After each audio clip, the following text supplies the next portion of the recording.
A couple days back, the finale to Gen V Season 2 dropped, and I watched through the entirety of the Boys universe for the very first time. Here are my thoughts on Gen V Season 2.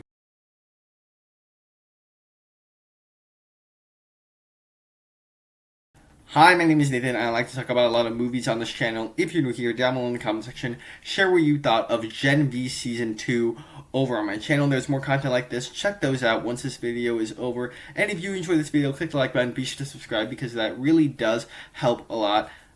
Likewise, given context of this video, I watched through the entire Boys universe within the past one and a half to 2 months, and I've thoroughly enjoyed that journey. And on the way, I've also watched Gen V Season 1, leading us into Gen V Season 2. I played catch up with this entire universe. I enjoyed all of it. This will be a spoiler review, so this is your spoiler warning. If you haven't seen Gen V, go watch Gen V, and then come back and watch this review. With all that said, let's just get straight into it, starting with the good. And to cut right to the chase, as somebody that's very new to the Boys universe, and I've become a big fan of it given the shirt that I'm wearing here, I really enjoyed the second season of Gen V, and I would personally say that it's a little bit better than the first season of Gen V, which I also enjoyed. Now, I think in Gen V Season 2, I just found the story more interesting than it was in Season 1. What I mean by that is, like, Season 1 was just kind of like Harry Potter, where a bunch of kids go to school with powers and stuff and are investigating this mystery about what's really behind the walls of the school. It's kind of like that, but I never really was interested in any of the characters per se in Season 1, and I don't find Season 1 to be one of the more interesting seasons of this universe. But with Gen V Season 2, I felt like there was a much more interesting story. It kind of is a little bit of the same, where they're back at school, they're trying to investigate this mysterious dean, but it all simply goes down to the fact that I bought into the characters more, and I bought into our antagonist more. And a big part of this is that it ties into the Boys universe very well. This is our first look into the Boys universe after Season 4, and I really enjoyed how it made it feel like this connected universe. I did not, for context, I didn't see a trailer for Gen V Season 2 before watching it, and there are a lot of cameos in here. I don't know why I'm trying to avoid spoilers, because I already gave out a spoiler warning, but all the cameos I got quite a kick out of, because I had never seen a single trailer before getting into Gen V Season 2, so whenever Black Noir showed up on the finale, Sister Sage, Starlight, even Firecracker for a little bit, and at the very end, A-Train, like, all these cameos in it, I just found weren't necessarily fan service. Maybe A-Train was a little bit of fan service at the end, I'll admit, but it wasn't fully reliant on fan service. It just helped to make the universe feel connected in a way that I thought actually worked really well. That's also what I really thought worked about The Boys Season 4. It also, like I said before, goes into the fact that I bought into the characters more. In Season 1, I didn't really find Marie to be a super interesting lead. She's just kind of a character with a traumatic backstory, but there's nothing really in Season 1 that I found that she was actually trying to sort of overcome.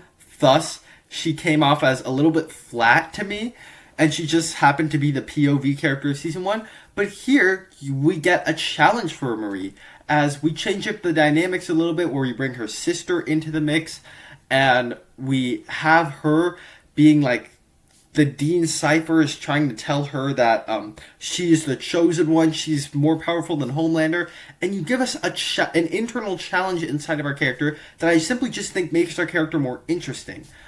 Also, Kate has a nice little sort of redemption arc here, as she's the one that's conflicted between doing what she's hired to do, basically as a hired gun in Season 1, but also wants to prove her loyalty to her friends, doesn't really hate them at the same time, but they're not sure whether to trust her or not. You get just that back and forth for me in this season that was a lot more interesting than what was in Season 1, and I just simply bought into it a lot more. Also, I just felt that there were much stronger threats and antagonists in this season than there were in Season 1. Whereas Season 1, Dean Shetty was an okay enough character, but I couldn't really describe to you her personality, her performance. There was an interesting backstory there about her family was on the flight that Homelander took down back in The Boys season 1, but it wasn't particularly super. The character herself wasn't particularly super interesting, and she didn't feel like a particular character that we were trying to like actually go against.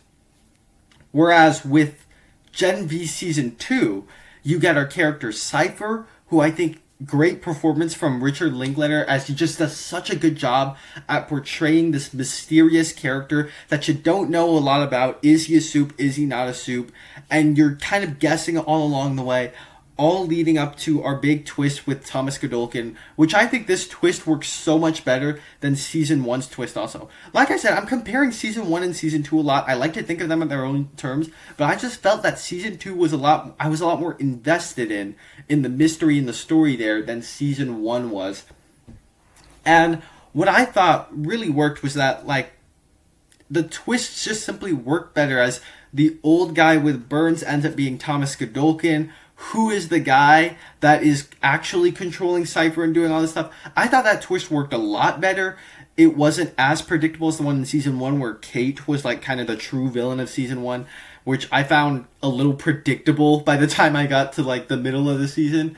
But I thought this twist worked a lot better, and simply put, Cypher's just such a more intimidating villain in this season. We'll get to a little bit more about Godolkin when we reach into the bad, but I just thought it just worked really well.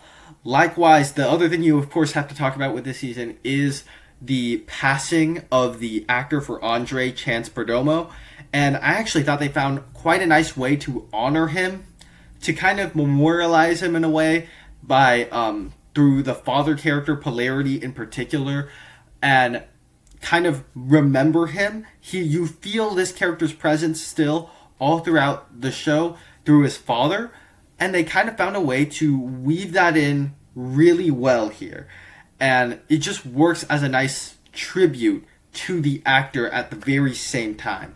And surprisingly, they still had a surprisingly coherent story for an actor that tragically passed while on the way to filming this season. Kind of the same way Furious 7 with Paul Walker tragically passing in a car accident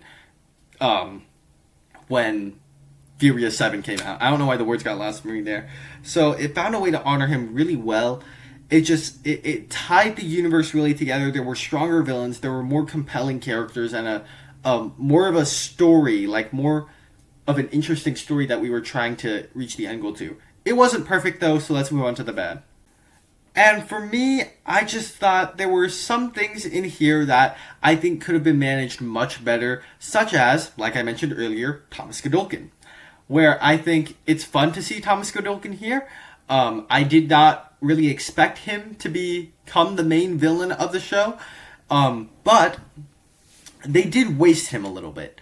And what I mean by that is that in the last couple episodes, they reveal the twist that he is the true villain. He is the one controlling Cypher. And then he goes off and tries to kill a bunch of the weaker superheroes with mediocre powers. Sure, all that stuff's interesting. But in the final episode, the way he chooses to go about it, I'm not sure was the most interesting way to do so. Where he's like working with Sister Sage to move into the tower, become part of the Seven. And the interesting thing about Godolkin is that he's going against Homelander also because he thinks Homelander is the reason for all the weak superheroes. The way he actually goes about this plan, I don't think was very interesting. Where he just calls a bunch of students into... I thought he was going to just straight up attack every student. Because the 7th episode ends with him like walking off into... right after he just made a student kill himself.